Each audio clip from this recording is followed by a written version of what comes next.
The government's own system operators just called out the government's energy policy in writing, and it's devastating.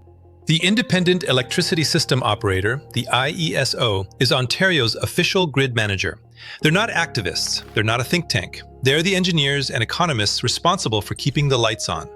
Their 2025 annual planning outlook states clearly that new wind and solar are the lowest cost options for new electricity generation in Ontario. That's not an environmental argument. That's not a political argument. That's the government's own technical document saying the government's own political narrative was wrong. You cannot argue with a number in your own report. Here's the problem with that. They knew. The data has been pointing this direction for years. The political argument against renewables was never built on engineering reports. It was built on the decision to ignore them. The government just signed contracts for 1,300 megawatts of new wind and solar, their first major procurement in over a decade. The engineers won.